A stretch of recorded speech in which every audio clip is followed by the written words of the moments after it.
Special చూద్దారండి. వేడి వేడి rice, జీడిపప్పు వేసి చేసిన మటన్. అయితే కొంచెం జీడిపప్పు పేస్ట్ వేసి చేసిన మటన్. దీనికి ఇన్స్పిరేషన్ వచ్చేసి మొన్న తిన్న హలీం అనమాట. జీడిపప్పు పేస్ట్ వేసి చేస్తే ఎంత బాగుంటుందో చూద్దామని. అయితే కొంచెం పెరుగు కూడా వేసుకుందాము.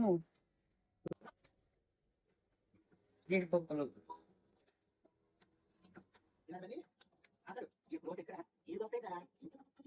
డిఫరెంట్ టేస్ట్ ఉంది.